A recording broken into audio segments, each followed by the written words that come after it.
الرجیم بسم اللہ الرحمن الرحیم یا ایہا الذین آمنوا اتقوا اللہ وکونوا مع الصادقین وقال النبی صلی اللہ علیہ وسلم وَأَنَّ بَنِي إِسْرَائِيلَ تَفَرَّقَتْ عَلَى سَنَتَيْنِ وَسَبْعِينَ مِلَّةً وَقَدْ تَفْتَرِقُ أُمَّتِي عَلَى 73 مِلَّةً كُلُّهُمْ فِي النَّارِ إِلَّا مِلَّةٌ وَاحِدَةٌ قَالُوا مَا هِيَ يَا رَسُولَ اللَّهِ قَالَ رسول اللہ صلی اللہ علیہ وسلم وَمَا أَنَا عَلَيْهِ وَأَصْحَابِي او کما قال النبی صلی اللہ علیہ وسلم اللہم صلی علی محمد وعلی آل محمد کما صلیت علی ابراہیم وعلی آل ابراہیم انکا حمید مجید اللہم بارک علی محمد وعلی آل محمد کما بارکت علی ابراہیم وعلی آل ابراہیم انکا حمید مجید رب زدنی علما رب اشرح لی صدری ویسر لی امری واحلل عقدۃ من لسانی یفقہوا قولی۔ تمام تعریفیں اللہ رب العزت کے لیے اور درود و سلام حضور اکرم صلی اللہ علیہ وسلم کی ذات گرامی کے لیے، اور اسی طرح اللہ رب العزت تمام صحابہ کرام، اولیاء اللہ، مفسرین، محدثین، فقہائے دین و ائمہ اربعہ کی قبور پر کروڑوں رحمتوں کا نزول فرمائے۔ جتنے بھی اہل اسلام حالت ایمان کے ساتھ اس دنیا سے رخصت ہوئے، اللہ سب کی بخشش و مغفرت فرمائے، اور جتنے بھی زندہ اللہ ہر فتنے، آزمائش، مصیبت، دکھ، بیماری، بلا، وبا سے ہم سب کی حفاظت فرمائے۔ انتشار، افتراق، لڑائی جھگڑا،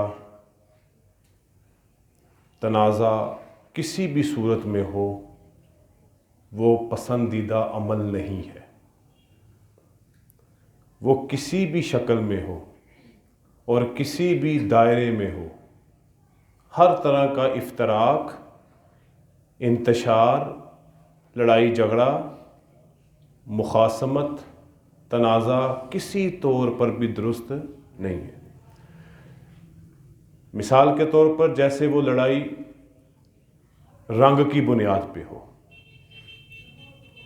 کہ جیسے دنیا میں اب تو یہ سلسلہ کافی کم ہو گیا ہے، یورپ میں خصوصی طور پر ایک زمانے تک کالا اور گورا اس حوالے سے آپس میں دست و گرے باندھ رہے ہیں۔ اگر آپ یورپ کی تاریخ پڑھیں تو یا امریکہ کی تاریخ پڑھیں، گورے کالوں سے اس حد تک نفرت کرتے تھے کہ ان کو اپنی بسوں میں سوار نہیں ہونے دیتے تھے، ان کے بچے گوروں کے سکول میں نہیں پڑھ سکتے تھے۔ تو یہ ایک بڑا لمبا چوڑا ان کا اختلاف تھا، قتل و غارت تھا، اب بھی موجود ہے لیکن پہلے کے مقابلے میں کم ہے۔ چاہے یہ انتشار، اختلاف زبان کی بنیاد پہ ہو، جیسے ہمارے ملک عزیز کو دیکھ لیجئے، کسی نہ کسی صورت میں پنجابی، سندھی، پشتون، بلوچ یہ اختلاف نظر آتا ہے، اور کبھی کبھی یہ اختلاف شدید لڑائی کی شکل بھی اختیار کر جاتا ہے۔ یہ بھی قابل مذمت ہے، مذموم ہے، ناپسندیدہ ہے۔ اسی طرح نسل کا اختلاف، اور یہ اختلاف بھی یورپ میں صدیوں تک رہا۔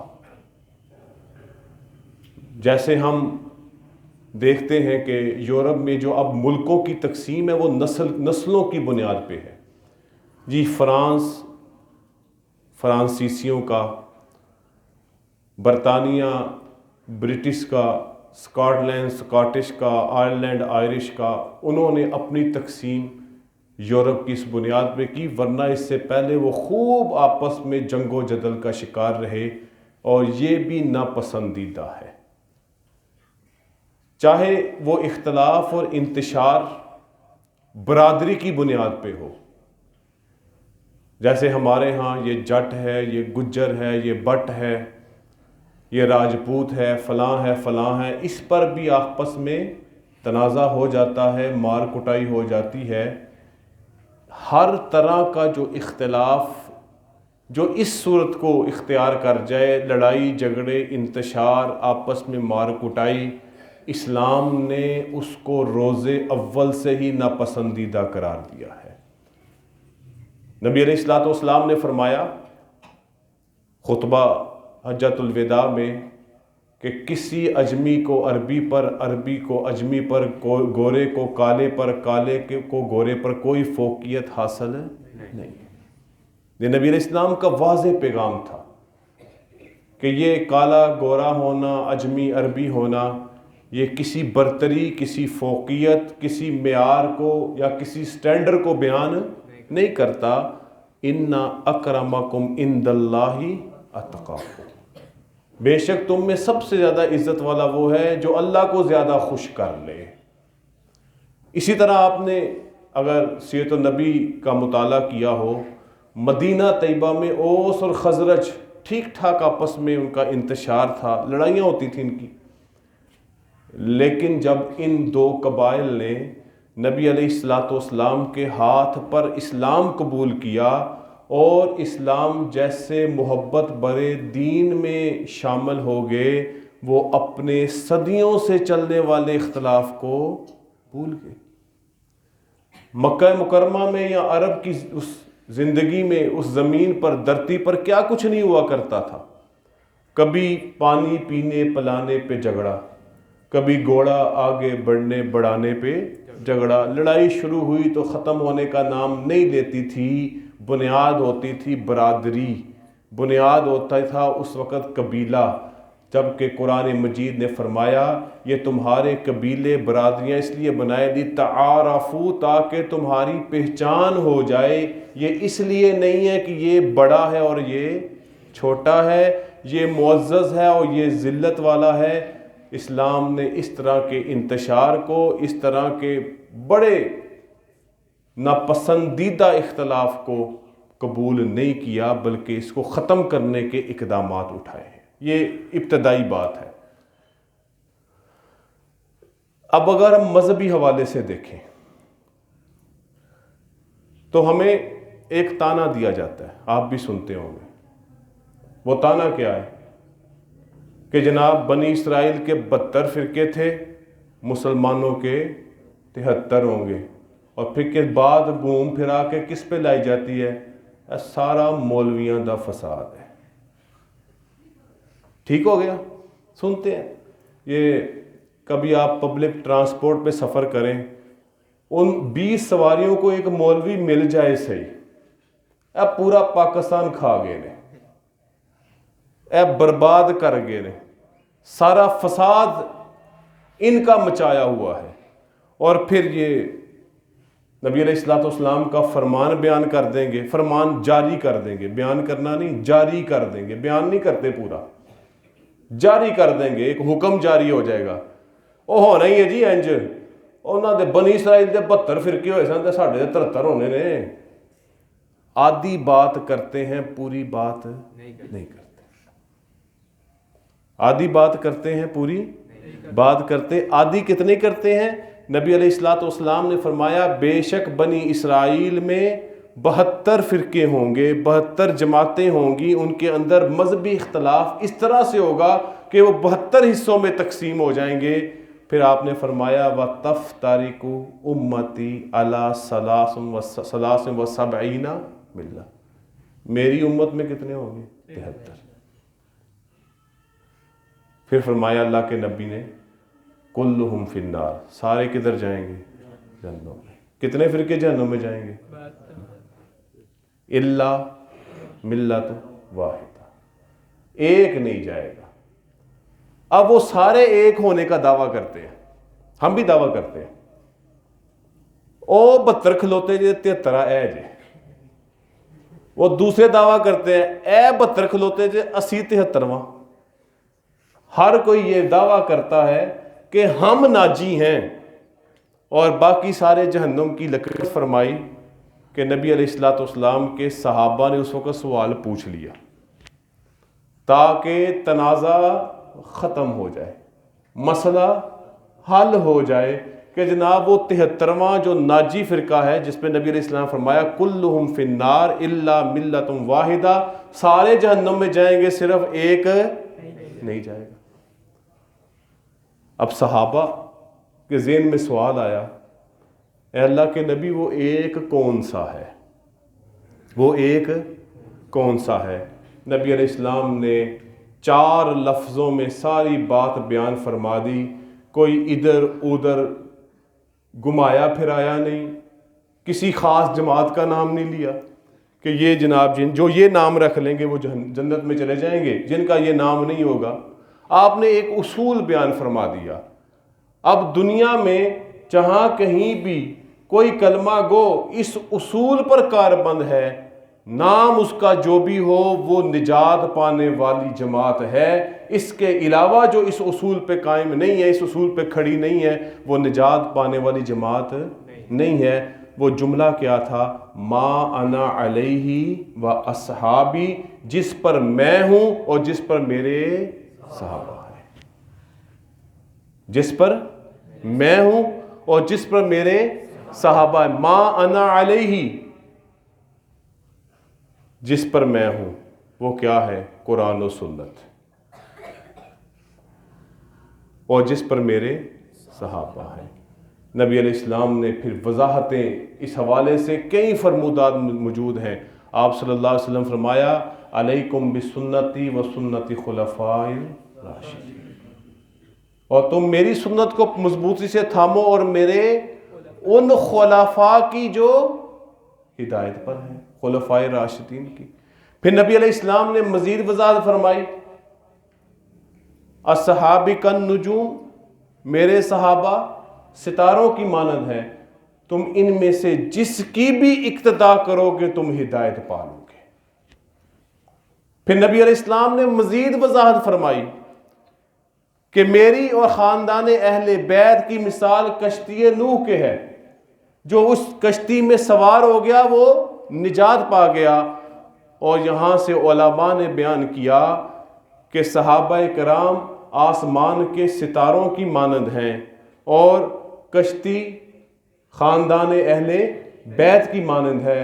رات اندھیری ہے، ہر طرف ظلمتیں ہیں، فسادات ہیں، تنازعات ہیں، کوئی پتہ نہیں چل رہا کون ٹھیک ہے کون غلط ہے، اور نیچے سمندر کی تلاطم خیز لہریں چل رہی ہیں، اور بندہ اگر ہدایت پانا چاہتا ہے تو اس خاندان اہل بیت کی کشتی پر سوار ہو جائے اور آسمان کے تاروں کو صحابہ سمجھ کے راستہ اختیار کر لے، اللہ تعالیٰ اس کو نجات عطا فرما دیں گے۔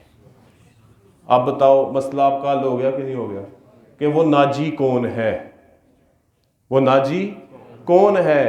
جو اللہ کے نبی صلی اللہ علیہ وسلم پہ اترنے والے قرآن پر ایمان لاتا ہے، اس کی تعلیمات پر ایمان لاتا ہے، اس کے احکامات پر عمل کرتا ہے، اور نبی علیہ الصلوۃ والسلام ما انا علیہ، جو میرے محبوب صلی اللہ علیہ وسلم کی سنتوں پہ عمل کرتا ہے، میرے نبی کریم صلی اللہ علیہ وسلم کی احادیث پر ایمان لاتا ہے، جو نبی کریم صلی اللہ علیہ وسلم کے اقوال کو فرمودات کو اپنے لیے سب کچھ سمجھتا ہے، وہ اس میں کوئی ادھر ادھر کی بہکی باتیں نہیں کرتا۔ اس سے وہ سارے لوگ نکل گئے جو نبی علیہ السلام کی سنت اور حدیث کا کسی نہ کسی درجے میں انکار کرتے ہیں، اور وہ لوگ نکل گئے جو قرآن کی تعلیمات کو پیچھے رکھ کے اپنے نظریات پیش کر کے اپنی مسلمانی ہونے کے دعوے کرتے ہیں۔ اب آپ خود اس کو سمجھ جائیں، اصول اللہ کے نبی نے بیان کر دیا اور آپ کی ساری فرقہ واریت کا مسئلہ حل ہو گیا۔ فرقہ واریت ہر طرح کی قابل مذمت ہے، جیسے میں نے شروع میں عرض کیا، وہ فرقہ واریت، وہ اختلاف، وہ انتشار رنگ، نسل اور برادری، زبان کی بنیاد پہ ہو، قابل مذموم ہے۔ مذہب کے نام پہ ہو تب بھی قابل مذمت ہے، کیونکہ ہم مذہبی لوگ ہیں، ہمارے اوپر ایک مذہبی ٹیگ لگا ہوا ہے۔ ہم پہ سب سے بڑا یہ سوال اٹھتا ہے تم فسادی ہو، تم امت میں توڑ پیدا کرنے والے ہو، تو ہم کہتے ہیں آؤ جوڑ پیدا کر لیں، تم بات کرتے ہو 73-72 فرقوں کی، ہم تم کو بتا دیتے ہیں کہ وہ ایک فرقہ کون سا ہے جو ناجی ہے، ما انا علیہ و اصحابی، جس پر میرے نبی ہیں اور میرے نبی کے۔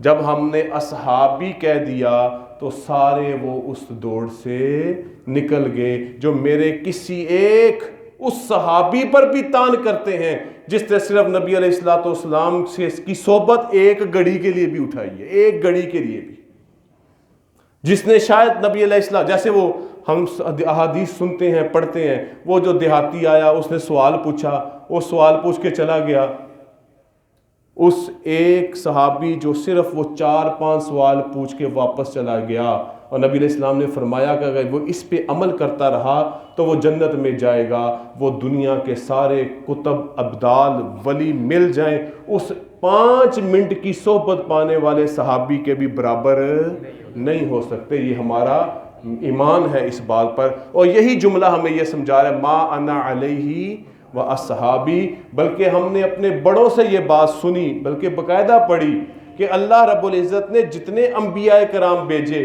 ان کی تعداد اور صحابہ کرام کی تعداد کا موازنہ تقریباً قریب ہے، کوئی زیادہ ہندسوں کا فرق نہیں ہے۔ جو انبیاء کرام کی خصوصیات تھیں، ہر خصوصیات والے نبی جو تھے وہ ساری خصوصیات اللہ نے صحابہ کرام کے اندر ودیت کر دیں۔ اب ہماری امت کا کیا امتیاز ہے، ہمیں آخری نبی بھی مل گئے اور ان انبیاء کی خصوصیات والے صحابہ بھی مل گئے، لہٰذا ہم تو آدم علیہ السلام سے لے کر حضور اکرم صلی اللہ علیہ وسلم تک تمام انبیاء کو ماننے والے بھی ہیں اور ان کی اخلاق کو، ان کی فطرت کو، ان کی جبلت پر عمل کرنے والے بھی ہیں۔ اب کوئی بات ہو تو کہنا ہے بھائی جان تم ٹھیک کہتے ہو، صرف فرق کیا ہے؟ آخری بات سن لو کہ نبی علیہ السلام سے صحابہ نے اسی مجلس میں پوچھا، اے اللہ کے نبی پھر ان میں سے کون ہے جو جہنم میں نہیں جائے گا؟ تو آپ نے کیا فرمایا تھا؟ ما انا علیہ و اصحابی، جس نظریے پہ، جس طریقے پہ، جس قانون پہ، جس حکم پہ میں ہوں اور میرے صحابہ ہیں وہ ناجی ہیں۔ اب آپ اس سانچے کو رکھیں سامنے، اس اصول کو رکھیں سامنے، اب کسی بھی مسلک کا جو بھی نام ہو اس کو اس کے اوپر فٹ کرتے جائیں، جو اس پہ پورا اتر جائے گا ہم کہیں گے وہی نجات پانے والا فرقہ ہے، ہمیں یہ ناموں میں پڑھنے کی ضرورت نہیں ہے۔ ویسے ما انا علیہ و اصحابی جو بعد میں علماء نے بیان کیا، ما انا علیہ سے اہل سنت نکلتا ہے اور اصحابی سے والجماعت نکلتا ہے، جیسے عبداللہ ابن عمر کا، عبداللہ ابن عباس کا بھی قول اس طرح کا ہمیں ان کی تفاسیر میں ملتا ہے۔ مختصر بات 20 منٹ کی یہ تھی کہ اللہ رب العزت نے ہمیں مسلمان پیدا کیا، ہمارا اسلام، ہمارا ایمان نبی کریم صلی اللہ علیہ وسلم کے ساتھ نسبت، عقیدت اور محبت کے ساتھ ہے، اور ان کے ساتھ محبت کے ساتھ ہے جنہوں نے نبی علیہ السلام کے ساتھ محبت کی، اور وہ کون تھے؟ حضور اکرم صلی اللہ علیہ وسلم کے صحابہ تھے، اور یہی ساری فرقہ واریت کا جواب ہے، ما انا علیہ و اصحابی وآخر دعوانا الحمدللہ رب العالمین۔ الحمدللہ رب العالمین والصلاة والسلام علی رسولہ الکریم۔ ربنا آتنا فی الدنیا حسنۃ وفی الآخرۃ حسنۃ وقنا عذاب النار۔ ربنا لا تزغ قلوبنا بعد اذ ہدیتنا وہب لنا من لدنک رحمۃ انک انت الوہاب۔ یا رب العالمین، ہر قسم کے صغیرہ کبیرہ چھوٹے بڑے گناہوں کو معاف فرما، ہر قسم کی غلطیوں خطاؤں کو معاف فرما۔ یا رب العالمین، نبی کریم صلی اللہ علیہ وسلم کے ساتھ سچی محبت، عقیدت، مودت نصیب فرما۔ نبی کریم صلی اللہ علیہ وسلم کے صحابہ کے ساتھ سچی محبت، عقیدت، مودت نصیب فرما۔ یا رب العالمین، یا رب العالمین، جتنے بھی ہم نے برے کام کیے، تیری ناراضگی والے کام کیے، یا اللہ سب کی بخشش و مغفرت فرما، سب کو درگزر فرما۔ یا اللہ اس سے بھی آگے ان خطاؤں کو، ہماری غلطیوں کو یا اللہ نیکیوں میں تبدیل فرما۔ یا رب العالمین، جتنے بھی مسلمان اس دنیا سے رخصت ہو چکے ہیں، یا اللہ سب کی بخشش و مغفرت فرما، سب کے درجات کو بلند فرما۔ قبور کو رحمتوں والی قبر بنا، ان کی قبور کو حد نگاہ تک وسیع و عریض فرما۔ یا رب العالمین اس مدرسے کی، مسجد کی ہر طرح سے حفاظت فرما، حاسدین کے حسد سے حفاظت فرما۔ یا اللہ جو شرائر ہیں، شرارتیں کرنے والے ہیں، ان کے شر سے اس مسجد و مدرسے کی حفاظت فرما، اس مدرسے و مسجد کو آباد فرما، ان کے آباد کرنے والوں کو آباد فرما۔ یا رب العالمین جو اس کے بانیان ہیں، جو اس کو آباد کرنے میں اپنی زندگیاں لگائیں، انہوں نے اب اس دنیا میں موجود نہیں رہے، یا اللہ ان کی بخشش و مغفرت فرما۔ یا رب العالمین اس یہاں پہ پڑھانے والے اساتذہ کو یا اللہ علم و عمل میں برکت نصیب فرما، پڑھنے والے طلباء کو علم و عمل میں برکت نصیب فرما، ہر طرح سے ان سب کی حفاظت فرما۔ ربنا تقبل منا انک انت السمیع العلیم وتب علینا انک انت التواب الرحیم، وصلی اللہ تعالی علی خیر خلقہ محمد وعلی آلہ واصحابہ وازواجہ وبناتہ اجمعین برحمتک یا ارحم الراحمین۔